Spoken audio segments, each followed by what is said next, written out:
Mula sa gilid ng bintana, tinatanaw ni Beverly ang mga taong naglalagay ng mga misa sa bakuran nila.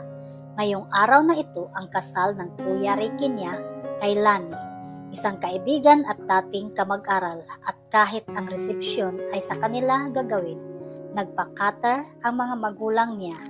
Bahagya pa siyang nagulat nang sumungaw mula sa pinto si Crisanta, ang kanyang mami. "Are you ready, Iha? Halika na," wika nito. Isang tipid na ngiti ang isinagot niya. Dinampot ang maliit na bag sa kama. "Ayos na ako, ma'am." Magkasabay na bumaba sa hagdanan ang mag-ina. Nasa ibaba, si Ricky at palakad-lakad, makisig sa suot na barong Tagalog na yari sa Diyos. "Ma'am, Dad, tara na at baka mauna pa si Lani sa simbahan," apura nito. Natawa si Federico, ang kanilang daddy. "Relax son, maaga pa, maghihintay ka lang ng matagal sa simbahan at lalo ka lang matitensyon doon." Tinapunan ni Ricky ng tingin si Beverly mula ulo hanggang paa. "Motherhood really suits you, sis. You've grown even prettier."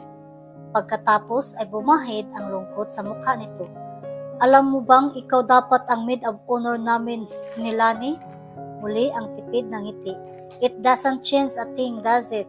Ang importante ay tuloy ang plano ninyong makasal sa taong ito." Natawa siya ng bahagya. "Pero kung hindi sana nangyari ang hindi natuloy," ang sasabihin nito. Maagap na nagsalita si Crisanta. "Araw ng kasal mo, Ricky, you should look forward to it, at hindi yung kung ano-ano ang ipinapaalala mo sa kapatid mo." "I'm sorry sis, kaya lang I partly blame myself for what happened." Tinapik ni Beverly sa balikat ang kapatid. "Don't feel guilty, kuya. Maligaya ako ngayon at gusto ko ring samantalahin ang pagkakataong ito para pasalamatan kayong tatlo." Nilingan niya ang mga magulang. "I love you guys for standing by me." Namumuo na ang luha sa mga mata. Nag-alis ng bara sa lalamunan si Federico. "Ano to? A wedding or a funeral?" "Federico, napaka-morbid mo." Saway ni Crisanta.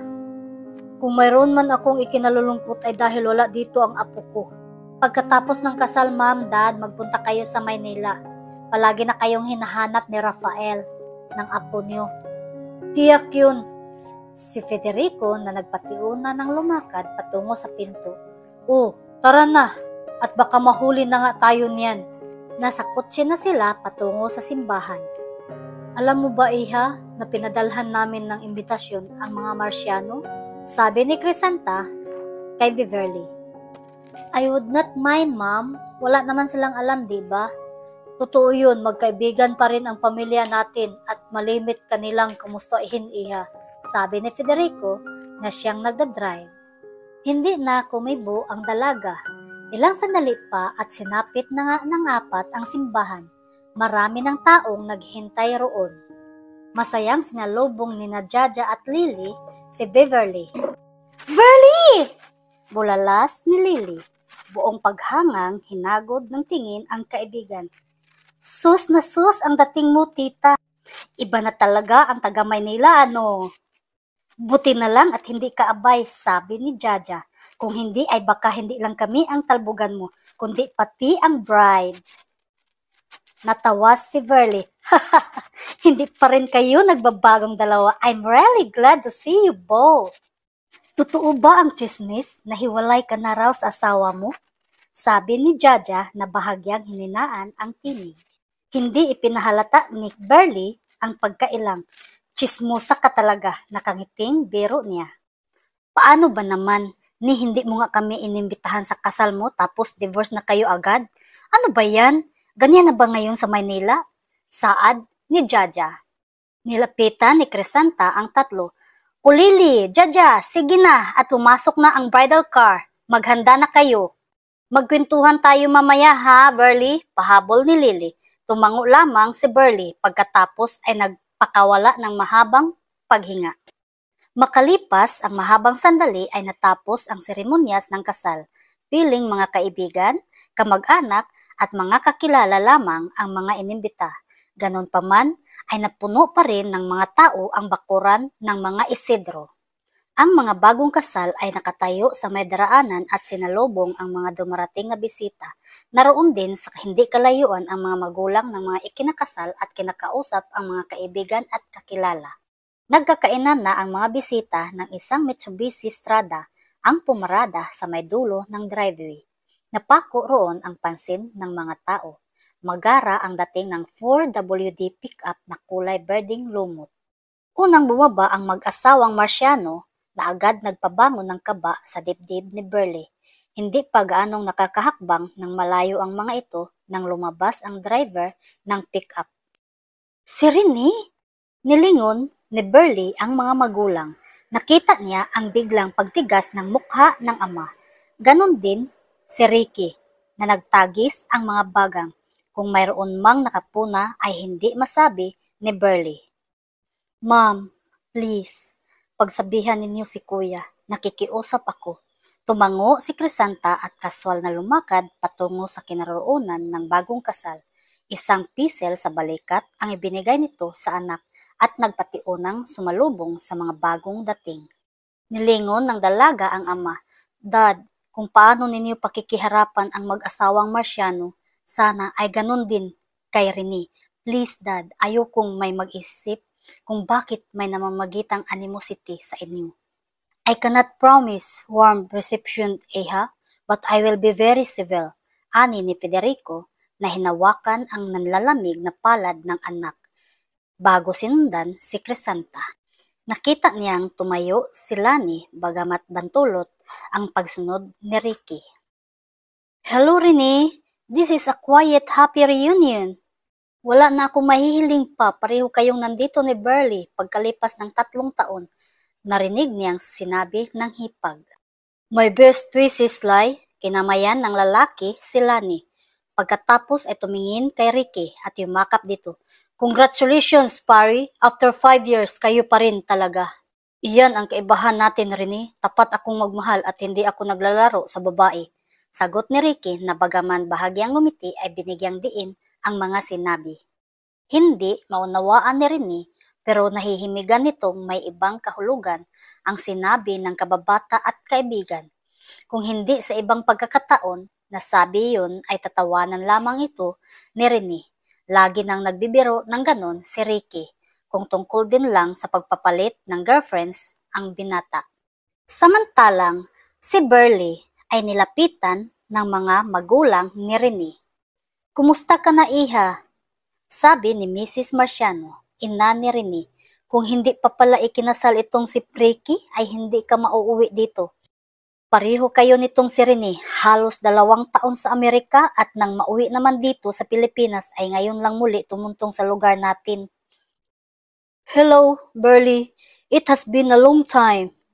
Si Rene sa malamig na tinig at blankong ekspresyon.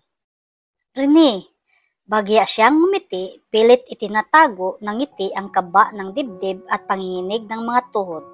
How dare he look even better than he had 3 years ago. Mula nang umalis siya sa lugar nila, 3 taon na ang nakakaraan. Tinaglay niya sa isip na walang ibang lalaking maaaring pumantay dito. Ang tila, nangungusap na mga mata, ang piliyong ngiti, ang pagsasalubong ng mga kilay pag nagagalit, all added to his at nagagalit siya sa sarili dahil hanggang ngayon ay para pa rin siyang teenager na nakamata dito. Ang napangasawa mo, Iha, talaga bang wala na kayong pag-asang magkasundo pang muli? Sabi ni Mrs. Marciano. Ang pinraktis na lungkot ay natural na lumabas sa mukha niya. Sa mga pagkakataong ganito na may nag-uusisang mga taga-lugar nila tungkol sa asawa niya ay ganun ang ginagawa niya tulad ngayon. Oh, I'm sorry, Iha. Bawi ni Mrs. Marciano. Alam kong masakit para sa iyo ang nangyari. Nalulungkot din kami, Burley. You are such a nice girl and you really deserve a better husband. Did you file an annulment, Burley? Saad ni Mr. Marciano. I'm working on it pero alam naman ninyo ang mga ganitong legal matters taon ang binibilang. Aniya. But surely, Hindi mo kailangang maghintay ng annulment para magkaroon uli ng panibagong kakasamahin, di ba, Beverly? Si Rene na may bahid ng Malaysia ang tinig. Ulat na napatingin dito, si Beverly. Rene! Si Mrs. Marciano. How dare you say such thing? Hindi si Beverly tulad ng ibang babae. Parang hindi mo kilala ang kapatid ng kababata mo. Sadyang may mga lalaking hindi magkasya sa iisang babae. Tulad mo, halimbawa, you never stop womanizing. I only hope na pag nag-aasawa kay, iuukol mo na lang sa mapapangasawa mo ang katapatan. Wika nito sa anak na tumaas ang isang sulok ng mga labi sa patuyang pagngiti. Lalaki ang anak mo, Hilda, at likas na lapitin ng mga babae. Pagtatanggol ni Mr. Marciano. Bago pa humaba ang usapan, ay lumapit si Crisanta at niyaya sa mahabang misa ang mag-asawang Marciano. Sinamantala iyon ni Beverly at mabilis na lumakad papasok ng kabahayan. Walang tao sa loob at nasa labas lahat. Dumiretso siya sa bar, kinuha ang buti ng champion sa collar at nagsalin sa kupita. Pagkatapos, pinangalahati ang laman. Nanunuyo ang lalamunan niya, nanginginig pati mga tuhod niya. Kailangang makalmante siya. Hindi niya inaasahang magkikita sila ni Rene. Hindi na iniisip na dadaluhan nito ang kasal ni Ricky. Hindi siya makapaniwalang may lakas ito ng loob na makiharap sa kanya pagkatapos ng lahat. Since when did you learn to drink? Yan ba ang natutuhan mo sa napangasawa mo? Si Rene na sumunod, hindi itinatago ang galit sa tinig. Things have changed. Aniya na bagamat bahagyang nagulat ay pinapanatili ang puwis. Tumuloy din sa bar ang binata. Kinuha ang buti ng brandy at nagsalin. Yes, things have changed. You have changed a lot. You look different. Sinabayan ito ng inom. Hindi ko alam na nagbago ako. Matabang niyang sagot. Nanatiling sa champion nakatuon ang mga mata. Hindi niya gustong salubungin ang tingin ng binata. Oh yes, tumango ito. Hinagod siya ng tingin na tila siya specimen na sinusuri sa ilalim ng microscope at wala itong pakialam kung obvious ang ginagawa. The girl I remembered was no longer a girl. She was now a smartly dressed and beautiful woman. Higit na maganda, but you've lost that innocent look. Matagal na yon, Rene. It seems a lifetime ago. Marami nang nangyari at nabago. Hindi lamang sa pisikal, kundi maging sa isip at sa gawi. Yes, that little girl was lost a long time ago. Huminga ito ng malalim. Tila nag-ulap sandali ang mga mata, pero sandali lamang at muling pagalit na tumingin sa kanya. Pagkatapos ng gabing iyon, Beverly, kanino ka pumapatol? Gulat na napatitig si Beverly dito. I never had a man in my life maliban sa iyo, Rene.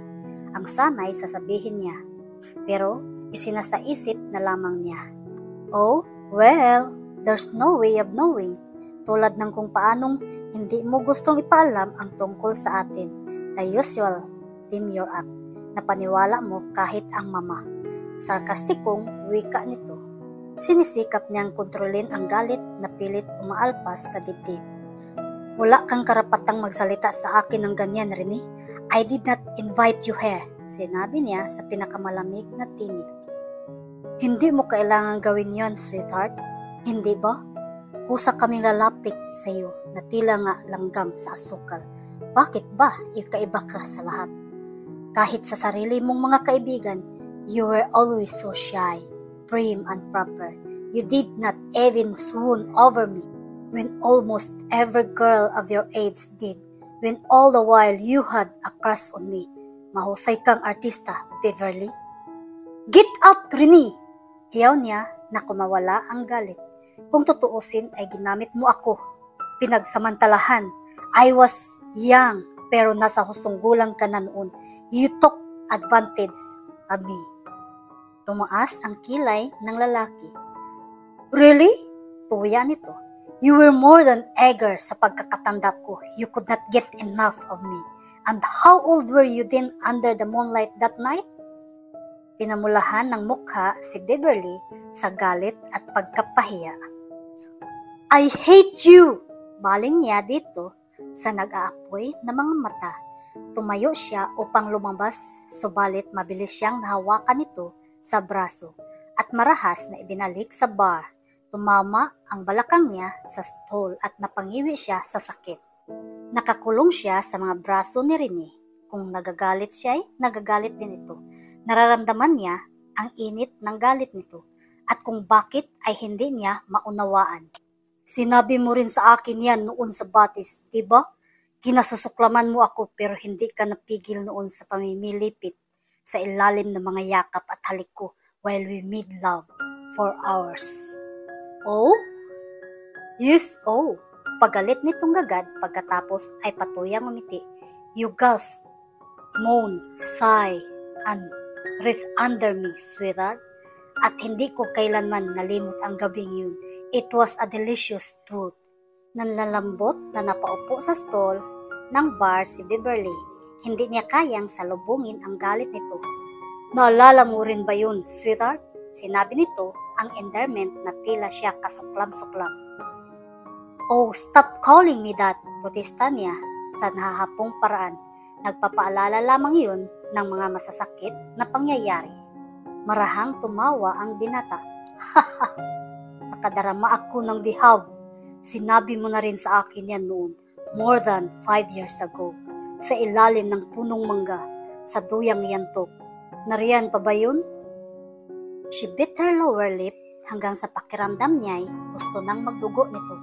How dare he remind her of that, ng mga katangahan niya, ng mga panahong nagsisimulang umusbong ang pag-ibig niya rito, and how until this very moment, she had loved this man so much that it had really hurt. Para ano ang pag-uusap na ito, Rene? Aniya na makabawi sa emosyon. Ano ang gusto mo? May bahid ng pagsusumamo ang tinig niya. Sisingilin ko ang utang mo sa akin, Beverly. Ang pangako mo sa akin, lamang sa pagkakataong ito ay walang obligasyon mula sa akin na pananagutan ka. Kung noong araw na halos hindi ka pa humihiwalay sa kabataan ay ipinagkaloob mo sa akin ang iyong sarili, bakit hindi ngayon? May banta sa tinig nito na nagpatayo sa mga balahibo ni Beverly. Ano ang sinasabi mo? Isa ka ng byuda ngayon, Beverly? Byuda sa buhay? Kung bakit ka iniwan ng asawa mo'y isang misteryo para sa akin. Gayong ayon sa balita ay wala pa kayong isang taong nagsama. It suits me fine dahil alam mo na kung ano ang sinasabi nila sa mga byuda. Maiinit daw ang mga ito at dati ka ng mainit, sweetheart. Punong-puno ng pagkasuklam ang tinig at anyo ni Rene at walang salitang namutawi sa mga labi niya. Nanunuyo ang lalamunan niya sa galit, pagkapahiya, sa mga insulto at takot sa sinasabi ng binata. Gusto niyang pagbuhatan ito ng kamay pero hindi niya magawa. Gusto ko nang lumabas, Rene. Please. Nagsusumamo ang tinig niya. May mga luhang nagbabadyang pumatak. Kung magtatagal pa siya sa harap nito, ay alin na lamang sa dalawa ang mangyayari. Mauupos siyang tila kanila o maghihisterya siya. Bahagyang lumambot ang mukha ni Rene nang matitigan siya. Pumanhik ka sa silid mo, Beverly, at ayusin mo ang sarili mo. Namumutlak ka. Mariing utos nito. Mabilis niyang nilakad ang patungo sa hagdan na nakataas ang ulo. Sinikap niyang panatalihin ang dignidad. Papanhik na siya nang muling magsalita si Rene. Magkikita tayong muli, Beverly. Naroon ang katiyakan sa tinig nito bago ito humakbang palabas ng kabahayan. Sa silid niya ay ibinagsak ang sarili sa kama at umiyak ng umiyak. She doesn't deserve all the anger and insult. Bakit parang nagkabaliktad ang mga pangyayari? Makalipas ang ilang sandali, ay marahan siyang tumayo at binuksan ang drawer. Sa night table, kinuha ang jewelry box at binuksan ito. Mula roon ay dinampot ang dalawang sulat. Isang kulay rosas na nakatupi paayon sa hugis ng jewelry box at isang puting papel na kung paano na lamang niya itinupi at isiniksik doon. Ang rosas na papel ay simbolo ng kaligayahan ng una niyang tanggapin ito. Ang ikalawa ay simbolo ng kamatayan ng pag-ibig at mga pangako ng lalaking minahal. Kung bakit kailangang itago ang mga ito ay hindi niya alam. Muli niyang binuklat ang kulay rosas na papel. Sa may bandang ibaba ay ang bahagyang ng lalabong salita. Pinatakan ito ng luha noong araw na una niya itong basahin. 5 taong mahigit na ang lumilipas. Nakahiga sa duyang yantok si Beverly sa ilalim ng punong mangga. Napalingon siya sa gate nang marinig na may nagbubukas ng gate na bakal. Nagsalubong ang mga kilay ng dalagita nang makita kung sino ang pumasok. "Hi, sweetheart!" Si Rene, ang kaibigan at kaklase ng Kuya Ricky niya. Bumalikwas ng bangon ang dalagita at naniningkit ang mga mata na hinarap ang binata. "Isa ka pa," sa lubong niya sa nanggagalit na boses. Biglang nahinto sa pagakbang si Rene na nagtaasan ang mga kilay. Inalahad ang 2 kamay sa ere. "Why? What have I done?" Nagtatakong wika nito. Lalo tumalim ang mga mata ng dalagita. "Bakit isinumbong ninyo sa daddy na nandun ako sa party ni Riza kahapon?" Angil niya. "Hindi pa ba sapat yung ipinagtabuyan ninyo ako pauwi?" "Ah, iyon ba?" Marahang natawa ang binata. Humakbang patungo sa punong kinatatalian ng duyan, sumandal ito roon at namulsa. "Oo, iyon nga," sarkastikong sagot ng dalagita. "Sweetheart, hindi ako ang nagsumbong. Si Ricky lang. Isa pa, kung ako ang kuya mo, ay ganun din ang gagawin ko. Siguro naman ay hindi kaila sa iyo ang uri ng mga kaibigang mayroon ang Riza na yun." Paliwanag ni Rene. Lagi kasi itong si Riza nagpa-party at mostly ang mga inimbitang mga bisita ay pulos mga lalaki. At kahapon nga ay ganun na lamang ang gulat ni Ricky at Rene nang nandoon si Beverly. Kasama ang 2 niyang barkada at kaeskwela na sina Lily at Jaja. Nang oras ding yun ay pinauwi siya ng Kuya Ricky niya gayong halos nauna lamang sila ng ilang sandali. "If you don't like Riza and her friends, bakit nandun kayo ng Kuya Ricky?" Muli niyang angel. "May sinabi ba kung ayoko kay Riza o sa mga kaibigan niya?" Amused na tanong ng binata. 2 or 3 of them are also my friends." Ang ibig namang sabihin ng Kuya Ricky mo ay masyado ka pang bata para sa mga ganoong uri ng party, kayo ng mga classmates mo. "At kayo ni Kuya Ricky ay mga matatanda na, ganun ba?" Patuya niyang sabi. "Well, both Ricky and I are 22 and you are just 16. Maliban pa sa may kaunting drinks ay para lang sa mga boyfriends ang party kagabi. Plus the fact that hindi ka nagsabi ng totoo sa daddy mo sa totoong pinuntahan mo." "But you did not have to tell, Dad. Grounded tuloy ako," mangiyak-ngiyak niyang sinabi. Ang parusa ng daddy niya sa pagsisinungaling at pagpunta sa party ay hindi siya allowed na umalis ng bahay pagkagaling sa eskwela sa loob ng 1 linggo. Bahay-eskwela, bahay lang ang rutina niya. Nilapitan ng binata ang dalagita. "I'm sorry about that, sweetheart. Pero maniwala ka sa akin, inapila ko kay Ricky na huwag ka nang isumbong sa daddy mo." May simpatya ang tinig nito. Subalit, hindi maalo ang dalagita. Tumaling panglalo ang mga mata niya. "At bakit ba sweetheart ka ng sweetheart sa akin? Hindi mo naman ako girlfriend, ha?" Tumingala sa itaas ng puno si Rene at nagkamot ng ulo. "Pati ba naman yung tawag ko sa iyo mula pa nung elementary ay napag-initan mo? Noon yun, hindi na akong batang munti." Itinaas ang binata ang isang kamay at ginulo ang buhok ng dalita. "At may crushes ka na ngayon, kaya ba ayaw mo na sa tawag ko sa iyo? Ganun ba?" Nakangiti nitong sinabi. "Wala kang pakialam, ha?" Buliyaw niya na sinabayan ng tayo mula sa kinaupuang duyan. "Basta, huwag kang sweetheart ng sweetheart sa akin." "I'll try." Natatawang sagot ni Rene. But you know how old habits are hard to die. Pagkatapos ay lumakad na papasok sa bahay si Rene. Nang nakailang hakbang na ito ay nilingon si Beverly. Nasa loob ba si Ricky? Iwan. Iiling-iling na nagtuloy-tuloy sa loob ng bahay si Rene. Naiwan si Beverly na sinundan ito ng tingin. Sa totoo lang ay matindi ang crush niya sa binata, pero kahit na ano ang mangyari ay hindi niya ipaalam dito o kahit na kanino paman. Alam din niyang hindi lamang siya ang may crush sa binata, kahit ang mga classmates niyang babae ay lantaran ang pag-aming type ng mga ito si Rene. Bakit ba star basketball player ng college department si Rene? O doon ay scholar pa, hindi dahil atleta ito kundi dahil talagang matalino ang binata. Dagdag pa ang mga katangiang iyon sa pagiging gwapo nito. Subalit may girlfriend na ito, si Diane, ang muse ng basketball ng mga ito at classmate rin ni Rene at Ricky. Chemical engineering ang kursong kinukuha ng binata at magtatapos na sa taong ito. Siya man ay magtatapos sa taong ito ng high school. Kahit minsan ay hindi siya nagpapahalata ng kanyang damdamin. Katunayan nga mas ninais pa niyang pagmasdan ito mula sa malayo kung walang nakakapuna. At kung nasa kanila naman si Rene at kausap ng kanyang kuya Ricky ay dumidistansya siya rito. Ano ba naman ang malay niya?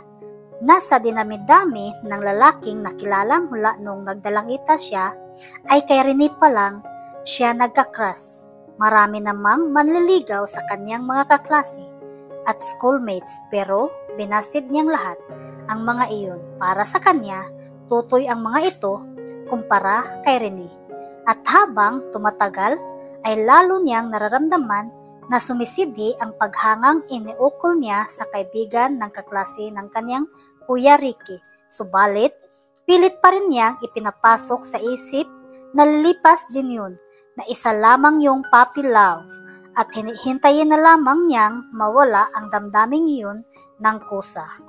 Matuling lumipas ang mga araw at abalasin na Beverly at ang mga kaibigan niya sa pag-aayos ng hall na pagdadausan ng senior prom. Ma'am Portia, pantay na po ba? Sabi ni Beverly na nakatuntong sa isang hagdanang kahoy habang ikinakabit sa dingding ang mga letterings. Kaunti pa sa kanan, Beverly. Yes, that's right. O sige, bumaba ka na dyan. O girls, break muna. Mamaya na uling 3:30. Pupunta muna ako sa office. Bye, ma'am! Nagkoros pa ang apat na babae. O Beverly, break daw muna. Pupunta ba tayo sa kantin? Sabi ni Lily. Huy, kakakain lang natin ng tanghalian ah. 1:30 pa lang, sa bahay na lang kayo mag-snack dahil sabi ng mami, magluluto siya ng arroz caldo. Sagot ni Beverly na ipinatong sa misa ang hawak na pest. Pagkatapos ay naupo sa dulong misa. Kung gusto ninyo, maglaro na lang tayo ng truth or consequence habang hinihintay natin si Ma'am Portia. Suhesyon ni Lani na lumakad patungo sa isang sulok at kinuha ang isang basyong buti ng soft drinks. Boring naman, sabi ni Jaja. Kung panoorin na lang natin ang mga boys na nagpa-practice ng basketball sa court. I like that idea. Segunda naman ni Lily na may crush din kay Rene. Mahiya kayo obvious masyado ang pagpapakita ninyo ng crush kay Rene. Alam naman ninyong may girlfriend na yun at balita ko'y ubod ng silosa, si Diane, sabi ni Beverly. Ay naku, iwan ko ba dyan sa dalawang yan, Beverly? Parang mga sira. Bukod sa may girlfriend ay tiyak na hindi kayo papansinin noon dahil ang babata natin. Si Lani na naupo sa baldusa at iniikot-ikot ang bote ng soft drinks. Umirap si Lily. Ang killjoy ninyong talaga, hindi naman kailangang pansinin kami ni Rene. Okay na yung makita namin siya at mangitian kami. Talaga, si Jaja. Kung di ko pa alam na iyang isa dyan may crush kay Ricky. Namula si Lani. Ngumiti si Beverly. Tulad niya ay sinisikap ni Lani na huwag ipalata ang crush nito sa kuya niya. Pero hindi nakuhang itago ng dalagita ang malimit na pagsulyap kay Ricky at malimit itong napapatanga pag nasa paligid ang binata. Hindi naman ganun ka-obvious, sagot ni Lani na sinisikap maging casual ang boses at tumingin kay Burley na nakangiti pa rin. Kayo, kulang na lang ay yakapin ninyo si Rene. Nagtawanan ang dalawa nang makita ang pagbablas ni Lani. Sige na nga, maglaro na lang tayo at baka mapikon ka pa. Si Jaja na naupo sa tabi ng kaeskwela, sumunod na rin si Lily at Burley. Basta, kung sino ang taya, talagang susunod ha? Si Lily. Hindi nagtagal ay nagkakatuwaan na ang apat na mga dalagita sa paglalaro. Isang ikot ng buti at natapat kay Lani. Truth or consequence? Consequence ay tika, truth na lang. Alanganing sagot ni Lani. Nagsulyapan sina Jaja at Lily. Pagkatapos ay nagbulungan. Nagkatinginan sina Lani at Burley. O sige, sagutin mo na ang totoo ha. Kami sport lang. Si Lily na muling sumulyap kay Jaja. Ano ang sinabi sa iyo ni Ricky nang minsang hilahin kanya sa likod ng mga halaman nung isang araw na nag-uwian? Biglang napahugot ng paghinga si Burley. Hindi niya alam yun. Si Lani ay hindi malaman ang gagawin, pinamumulahan ito ng muka. Fool yan ha? Ano ba ang sasabihin nun sa akin? Ano nga ba? Kaya nga tinatanong namin eh. Sumagot ka ng totoo, si Jaja na sinigundahan agad ni Lily. Ilang segundong hindi nakakibo si Lani, muling nagsalita si Jaja. Magkakaibigan naman tayo, diba? Ang sikreto ng isa, sikreto ng lahat. Huminga ng malalim ang dalagita. Gusto niya na maging partner ko sa senior prom, kaya raw nila ni Rene na pumasok sa party. Nagtilian ang dalawa, nakangiti lamang si Burley na nakatingin sa nakayukong si Lani. Matanda ito ng 1 taon sa kanilang apat, 17. Patuloy ang pag-ikot ng bote. Hanggang sa matapat ang bote kay Burley. Nagkatuwaan ang tatlo. Yun ang unang pagkakatapat ng bote sa dalagita. Sa wakas, sabi ni Lani, akala ko ay hindi ka na matataya ha? Gusto kong isipin ginagamitan mo ng psychokinesis ang bote para huwag matapat sa iyo. Ako ang iisip ng tanong at utos ha? Iyong mahirap, sabi ni Lily na nakangiti. Truth or consequence? Consequence, sabi ni Burley. Saglit na nag-isip si Lily pagkatapos ay pinitik ang dalawang daliri. Alam ko na! Napatingin ang tatlo dito. Lumabas ka sa building na ito at unang lalaking makasalubong mo within the premises ay halikan mo. Ano? Si Burley na namilog ang mga mata. Paano kung si Mang Tasyo ang makita ko? Nang tinutukoy ay ang janitor. Kanina lang ay nakita ko siya dyan sa labas. Uy, ano? Dihalikan mo sa pisngi nang walang sabi-sabi. Oo nga, Burley. Kami sport lahat ha. Huwag kang madaya. Oo na. Padabog na tumayo ang dalagita. Kumo ngayon lang ako nataya, pinahirapan niyo naman ang utos at mabigat ang mga hakbang na lumabas ng hall ang dalagita. Walang dayaan ha, maninilip kami. Hiyaw ng tatlo. Tumayo na rin ang mga ito at sinundan ng tanaw si Burley. May 6 na dipa na halos ang nalalakad ni Burley at wala pa rin siyang makitang tao. Sana nga ay wala. Ang utos ay within the premises at sana ay umuwi na rin si Mang Tasyo kahit ba sa pisngi imukha namang hindi naliligo ang janitor nilang yun. Ang tatlong nakamasid kay Burley ay pari-parihong napatutot ng bibig nang mapuna ang isang taong patungo sa dinadaanan ni Burley. Ay, ang daya! Sana ako na lang! Sabi ni Jaja.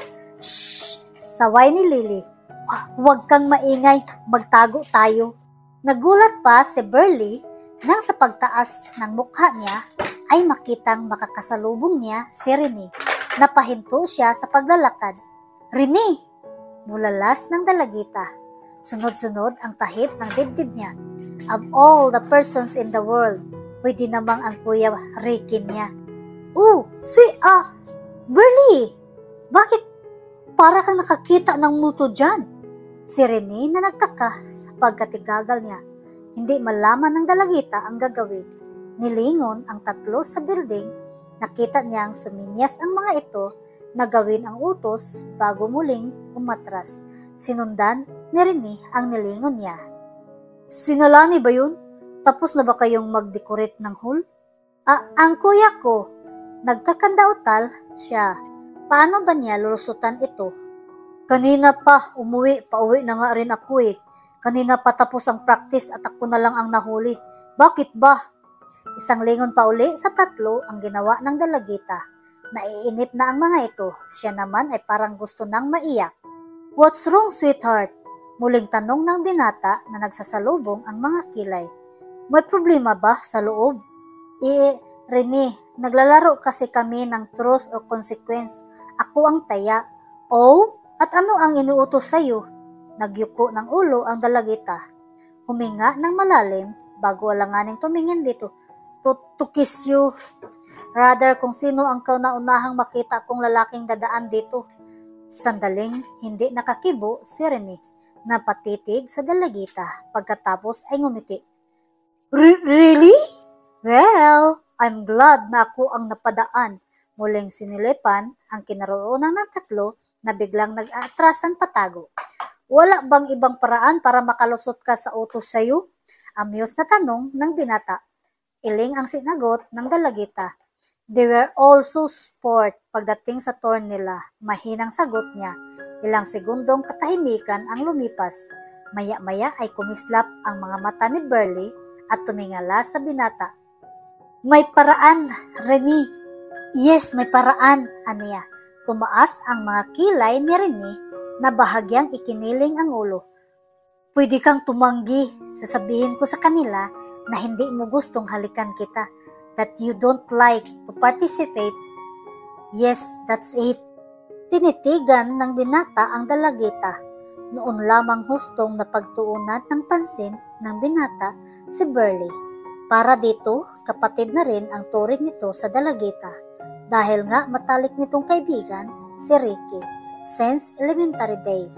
Pero minsan ay talagang nagtataka si Rene kung bakit nitong Klee ay may binatilyong malimit na nagpakikita sa bahay ng mga Isidro. Nang mahirang si Burley bilang Miss High School, he attended the coronation dahil lamang kay Ricky. Pero ang totoo, hindi nalaman ni Rene o napanood ng buong programa. Naroon ito sa likod ng science building, making with his current girl, Diane. Nasa harap nito ang dalagita, nakasabog sa mukha ang kulot-kulot na buhok, parang painting ng mga sinaunang pintor sa Italy, shy and pretty, young and fresh, like a flower not yet in bloom. At dapat sa mga pisikal na katangian na ito, ng dalagita ay may boyfriend na tulad ng ibang mga kasing edad na kilala nito. Pero wala na lamang ganon si Rene. Hey! Hindi ka na kumibo. Bakit titig na titig ka sa mukha ko? Because I want you to kiss me, sweetheart. Ani ni Rene. Ano? Hindi makapaniwalang bulalas ni Burley. Tama ba ang narinig niya? Ang sabi mo nga, sport lang sila sa bahagi nila. Bakit hindi ikaw? And where you're not supposed to kiss me at sight.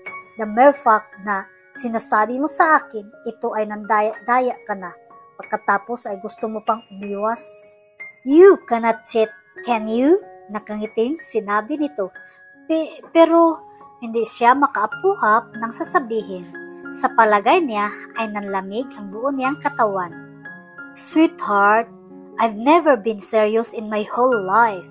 Besides, this is just a game, sport. Walang masabi si Burley. Nanlaki ang mga mata niya at napalunok ng banayad na hawakan ni Rene ang baba niya at itiningala. This is already cheating, you know. Ikaw ang dapat na humalik sa akin, not the other way around. Bulong ni Rene habang unti-unting bumababa ang ulo nito tulad ng isang slow motion patungo sa mga labi niya. Gusto niyang umatras at umiwas pero tila siya na estatwa sa kinatatayuan. When he touched her lips, ipinikit niya ang kanyang mga mata on instinct, and he gave her the softest and gentlest kiss ever. Pagkatapos ay unti-unti rin ang pagbitaw na ginawa nito sa kanya, that she even parted her lips a little. Nang magmulat ng mga mata si Burley ay litong tinitigan niya si Rene. Nakita niyang nagsasalubong ang mga kilay nito. Hindi niya maunawaan ang ekspresyon na kabadya sa mukha ng binata pero iglap lamang iyon. Ngumiti ito. So there, mission accomplished. Kaswal nitong sinabi. Kumislap ang mga mata ni Burley sa biglang pamumuo ng mga luha sa mga mata niya. She blinked the mist away and swallowed hard. There's no need to be misty-eyed, sweetheart. I just give you my faster kiss on record. Marahan at banayad ang tinig nito, pero nahimigan niya ng amusement. Oh my goodness, Burley! How lucky can you get? Sabi ni Lily. Gusto kong himatayin, kilig nitong sabi na naupo pa sa tabi niya.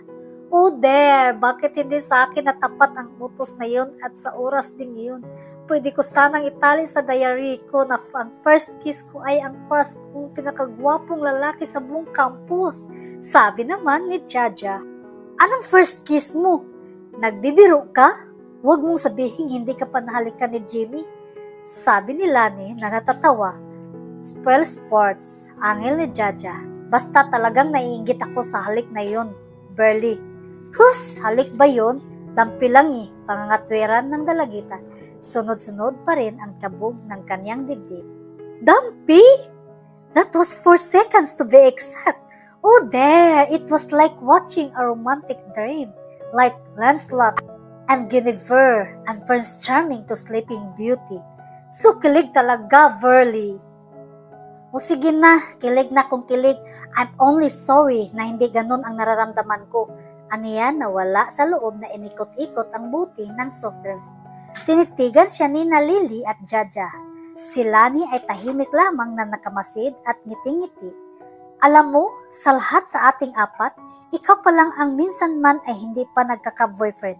At isiping halos may crush sa iyo ang male population ng high school department. Ani ni Lily na naghihinalang nakatitig sa kanya. Her very first kiss. Nararamdaman pa niya ang mga labi ni Rene sa mga labi niya. She was only too glad na hindi nito napuna ang panginginig ng mga tuhod niya. Ano man ang nangyari, lumipas man ang panahon, she will always treasure that moment. Sabado ng gabi ng sumunod na araw ay ang senior prom. Napakaganda ni Burley sa off-shouldered pink chiffon dress na may nakakabit na rosas na ginawa sa ganon ding tila sa may dibdib niya. Ang mami niya ang naglagay ng makeup sa kanya, very light na halos hindi mapupuna at dinampian ng mga labi ng frosted pink lipstick. Wow, sis, mukhang hindi ka 16 na. Dalagang-dalaga ka na sa ayos mo. May paghangang sinuyod ng tingin ni Ricky. Ricky, hindi ganong magpapagabi ha. Huwag mong iiwan ang kapatid mo habang nasa likod ka ng halamanan. Natatawang bilin ni Crisanta. Ma'am!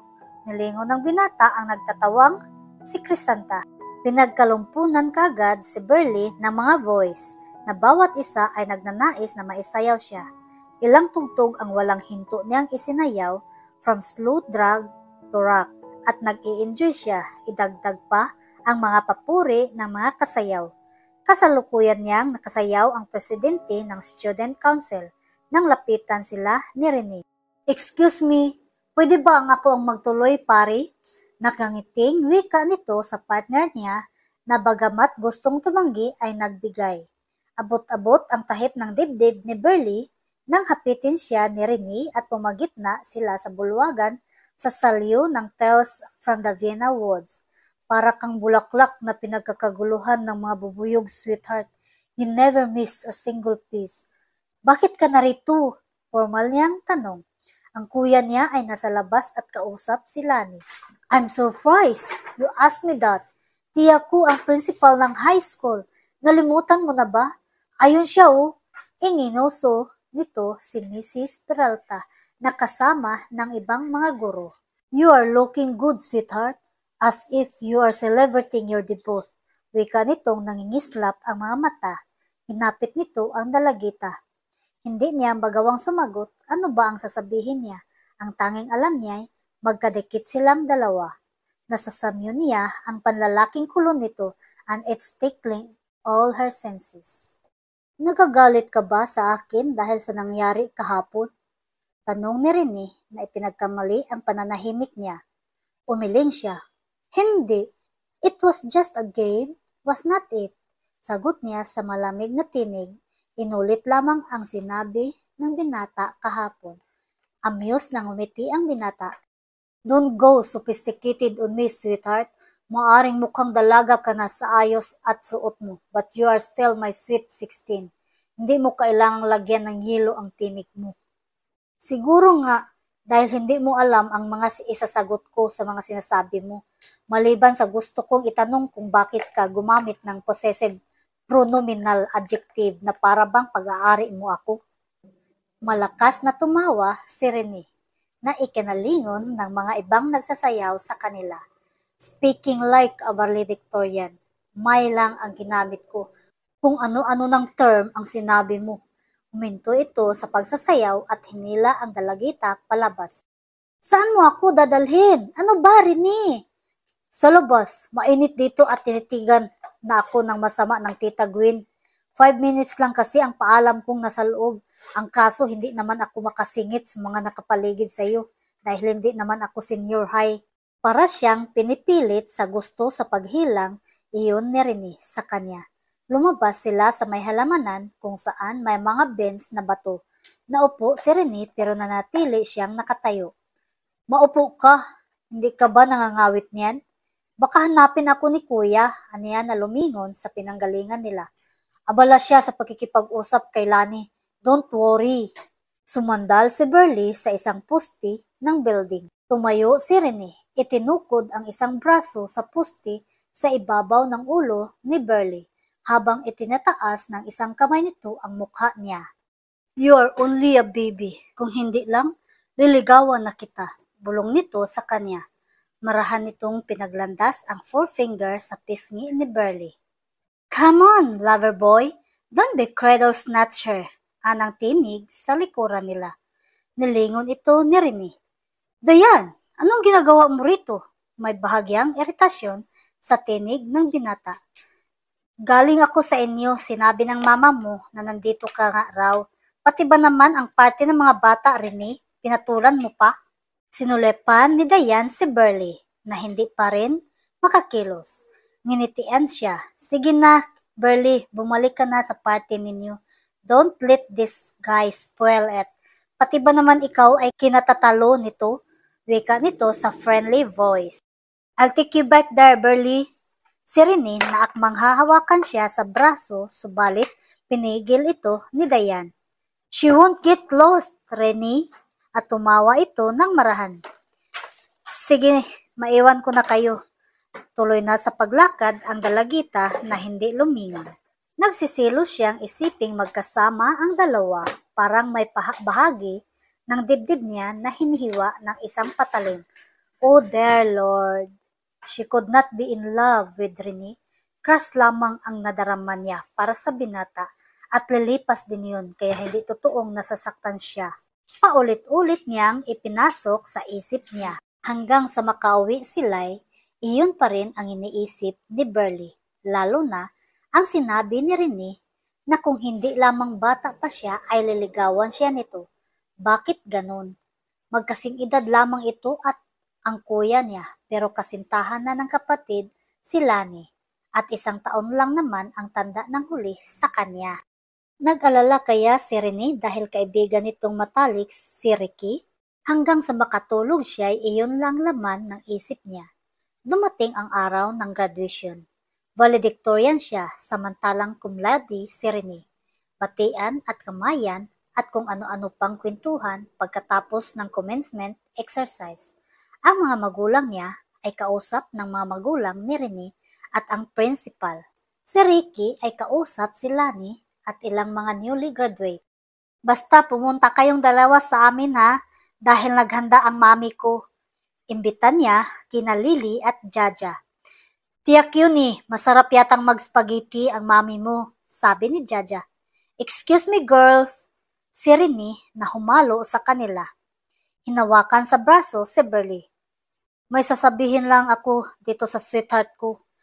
Kinindatan nito ang dalawang dalagita. Pagkatapos ay hinila si Burley sa likod ng stage. Nagpahabol si Jaja na baka makita sila ni Dayan ay magselos ito.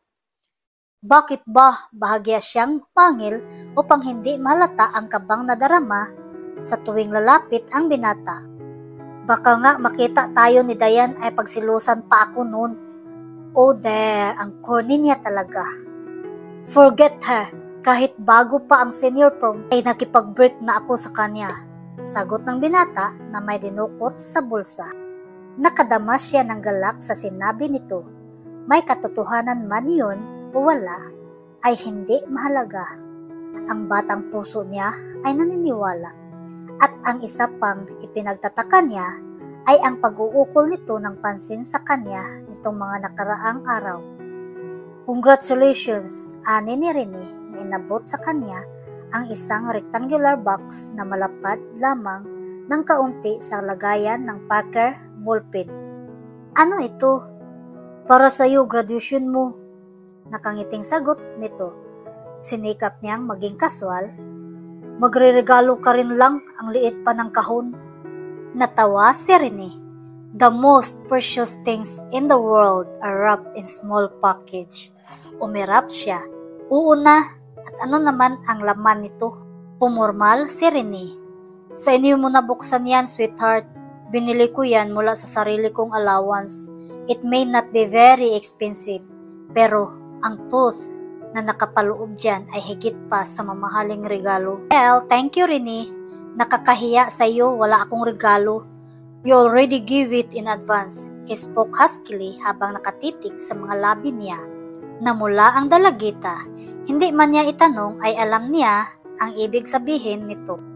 Halika na at baka hinahanap na nila tayo.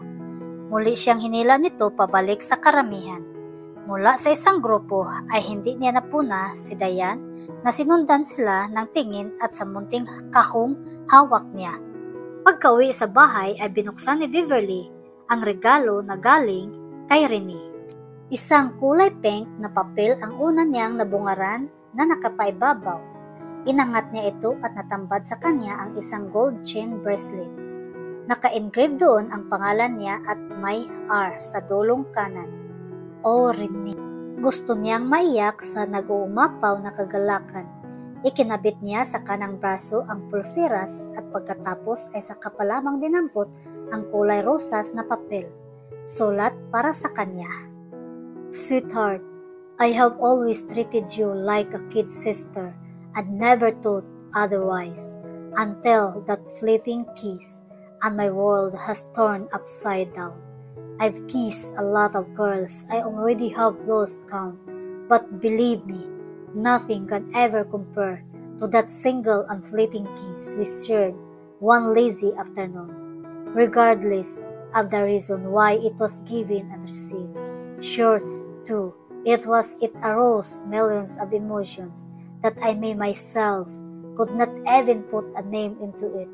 You are very young, only 16, and innocent, too. I would not doubt for one moment that it was my lips who touched your first. Your lips have given me some sleepless nights. They were so soft like the petal of a rose yet to bloom, and sweet like a mist in an early morn. What shall I call this unfamiliar feeling that grows inside my heart? Wish I know why I was alarmed every time you turn your eyes on me.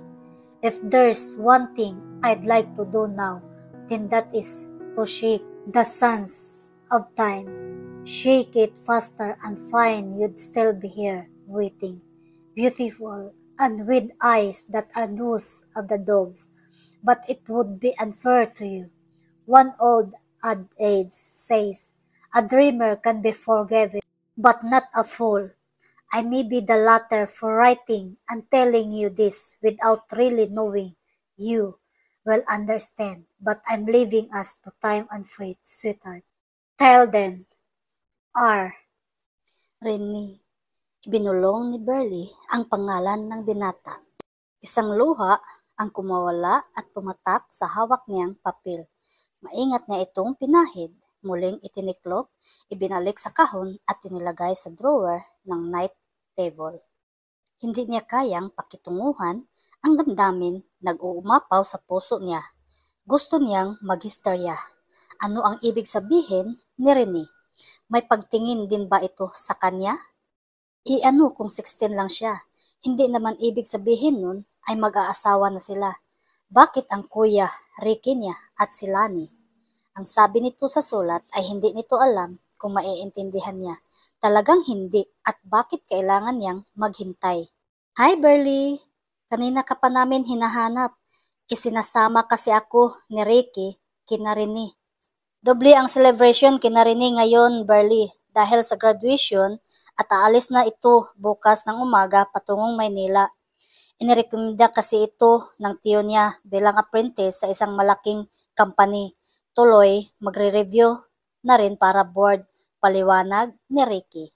Aalis si Rene bukas? Hindi sila magkikita? Buong akala niya ay lalagi lamang sa kanilang lugar ang binata at dito na rin magtatrabaho. Kung sa bagay, ano ba ang gagawin ng isang chemical engineer dito sa bayan nila? Sis, namumutla ka. Bakit? Nag-alalang, hinawakan siya ni Ricky sa braso at iniupo sa upuang bakal. Ikukuha kita ng tubig, Burley, sabi ni Lani, na akmang papasok sa loob. Huwag na Lan, awat niya. Walang anuman ito, parang bigla lang akong nahilo, aniya sa mabuhay na tinig. Ang buong akala niya ay makikita pa rin niya ito habang nagmamadali siya sa paglaki. Init, pagod at gutom yan, Burley. Pumasok ka sa loob at kumain. Utos ng Kuya Ricky niya. Kuya, anong oras bukas ang alis ni Rene? Nagkibat balikat si Ricky. Siguro alas 8 ng umaga. Gagamitin yata niya ang kotse ng kanyang papa. O paano, tuloy na kami. Nagpaalam na ako kina daddy. Bye, Burley. Sinundan niya ng tanaw ang dalawa hanggang sa mawala sa paningin ang kotse ng daddy niya. Sa buong maghapon na iyon, ay okupado ni Rene ang kanyang isip. Kasama kaya nito si Dayan sa party? Kinakain ng panibugho ang batang puso ni Burley. Kinabukasan, maaga siyang gumising na hindi karaniwan pag walang pasok. Mabilis na naligo at nagbihis. Isang walking shorts na maong at oversized t-shirts na puti. Nagsuot ng rubber shoes at mabilis na bumaba. Nasa kusina ang mami niya na nagulat nang makita siya. Himala, maaga kang nagising. Alas 7 pasado pa lang. Wika nito na hinahalo ang sinangag. Hindi na ako inaantok, mami. Bibili muna ako ng pandesal. May pinirito akong tawilis ihad, ginayat at kamatis at manggang hilaw. Diba at paborito mong almusal yon? Gagamitin ko ang mountain bike ni kuya. At mabilis na lumabas at tinungo ang grahe. Kinuha ang bike at nagmamadaling lumabas ng bakuran. May shortcut mula sa kanila hanggang highway. Makitid nga lamang ang daan pero nakabike naman siya. Sanay hindi pa nakaraan si Rene. 5 minuto ding pagbabike hanggang doon. Binilisan niya ang pagpedal sa bike. Natitiyak niyang wala siyang makikitang magsasaka dahil sa bukid ang tungo ng mga iyon at hindi sa highway. Inihilig niya ang bike sa malaking punong nakahapay sa tabing daan. Naupo na rin siya roon, bahagya pang hinihingal sa pagpedal ng mabilis. Nakatanaw siya sa bandang kaliwa ng daan kung saan manggagaling ang binata. Di hamak na mas malapit sila sa bayan kaysa pamilya Marciano, pero mas malawak ang pag-aaring lupain ng mga ito. May mangilan-ngilang sasakyan ang pumaparoon at pumaparito, mga pribado at pampubliko. 10 kainip-inip na minuto ang lumipas. Kinakabahan na siya. Nakaalis na ba si Rene? Napaaga kaya ang oras ng alis nito? At kanina pa nakaraan? At kung sakali hindi naman, ano ang isasabihin niya rito kung makita siyang nag-aabang doon? Paano kung pagluwas nito ay kasama si Dayan? Balita niya ay pamaynila rin ang dalaga. Pagtatawanan siya nito. Pinanghinaan na siya ng loob at naiyak na. Naisip niyang umuwi na lamang.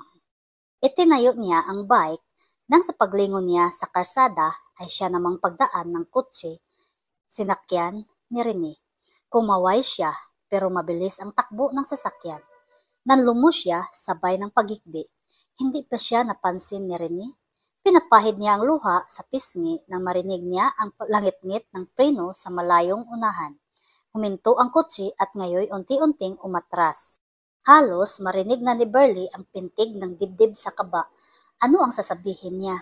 Ano ang idadahilan niya sa pag-aabang dito? Huminto ang kotse sa mismong tapat niya. Umikot siya sa driver's seat. Nagbaba ng windshield si Rene. Sandali silang nagkatitigan. Walang salitang lumabas sa mga labi. Si Burley ang bumasag sa nakabibinging katahimikang iyon. Gusto kong pasalamatan ka dito sa bracelet. Itinaas niya ang kanyang braso. Ngumiti si Rene. Ilang panahon pa may magbibigay na sa iyong mamahaling singsing. Nagyuko ng ulo si Burley.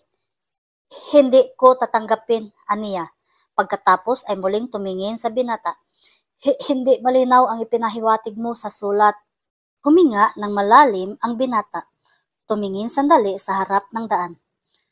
Kung sasabihin ko sa iyong hintayin mo ako, it would be unfair for both of us, lalo na sa iyo. Hindi ko alam, Burley. Hindi ko maintindihan ang nararamdaman ko. Ang tanging masasabi ko ay ginulo mo ang isip mula ng hapong iyon. Wika nito sa gumarargal na tinig. At kahit kaya kong bigyan ng pangalan ang damdaming ito, ay hindi pa rin madali. Diba?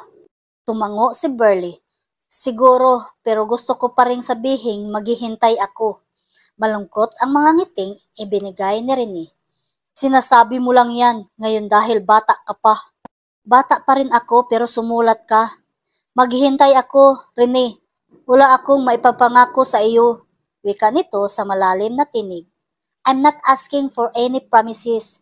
Sabi mo nga, leave it to time and fate. Does that mean you are my girl now?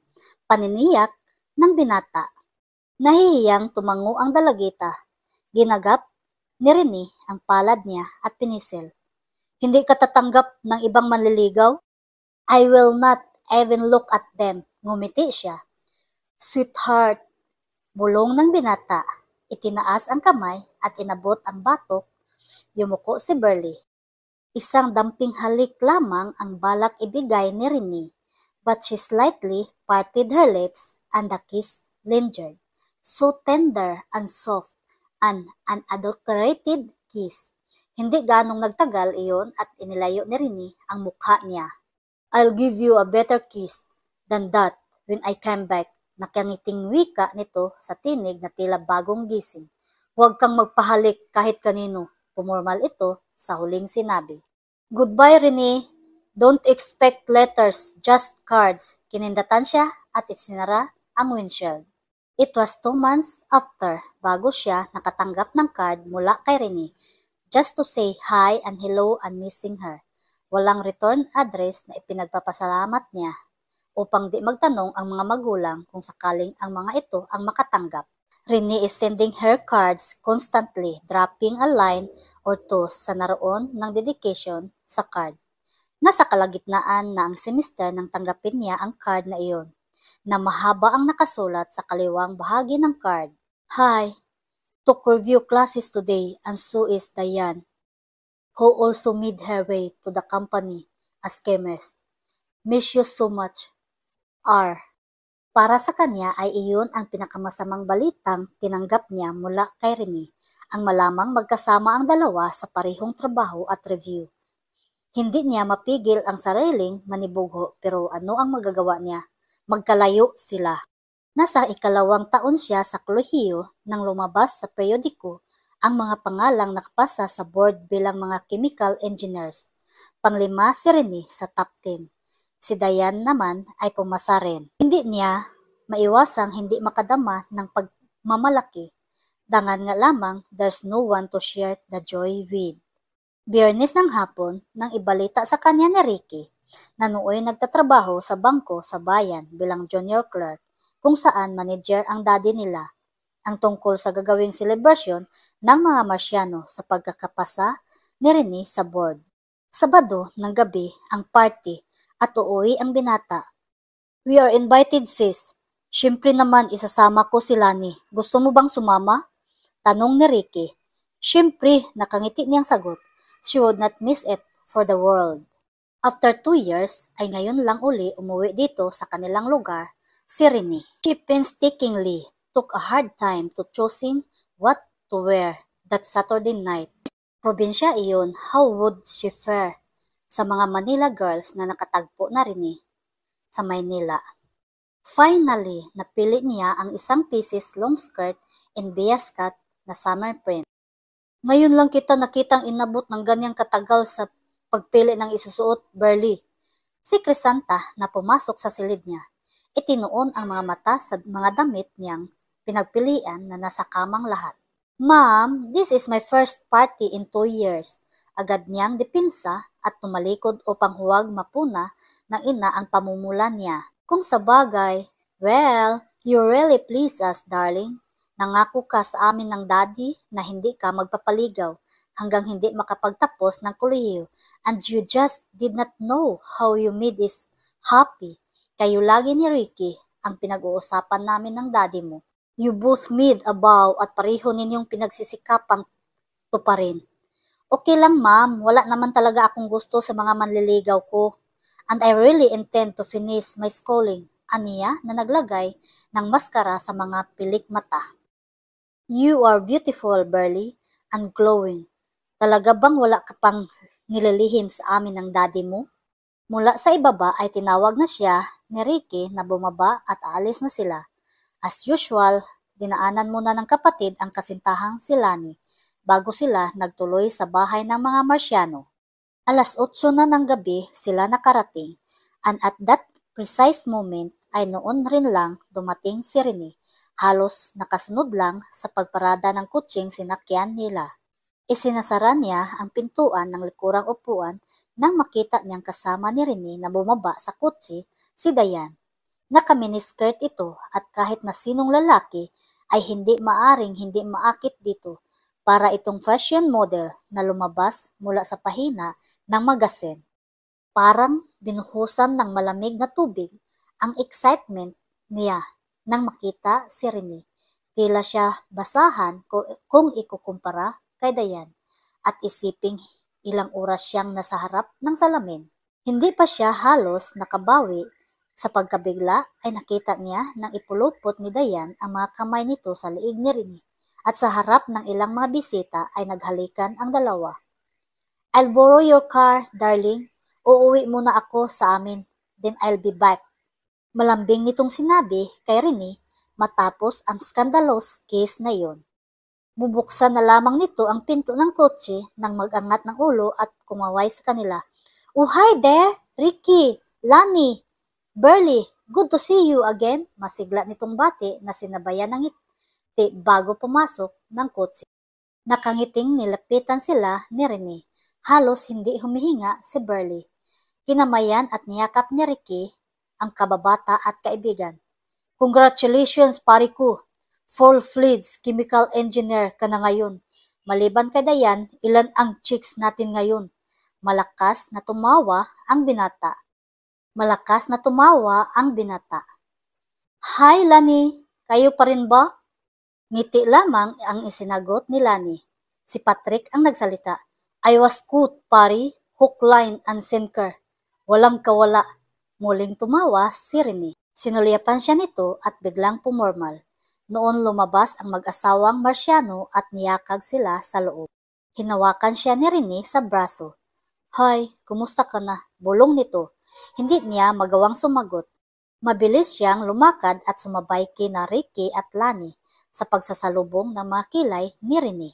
She missed him so much, alright, pero hindi niya inaasahan ang tagpong dinatnan pagkatapos ng 2 taon sa harap nila ng ibang tao. At ang buong akala ba niya ay sinabi nitong break na sila ng babae noon pa man? Pinati si Rene ng mga tao. Hindi na ito halos nakawala sa mga nakapaligid sa kanila. Walang katapusang kwentuhan at balitaan. Si Ricky ay hindi humihiwalay kay Lani. Masaya ang lahat. Siya lamang ang hindi. Pakiramdam niya ay out of place siya doon. Mabigat ang katawang, lumakad siya patungo sa tagilirang bahay. Dinala siya ng mga paa palayo sa bahay ng mga Marciano. Hindi niya alam ang tinatahak niyang landas kung saan patungo. Alam niyang dinadaanan ng tao yun dahil sa liwanag ng buwan na sumisingit sa nagtatayuang mga puno ay nababanaag niyang bukod tanging iyon ang walang mga makakapal na damo. Napalingon siya nang may narinig na tunog ng sanga ng kahoy na tila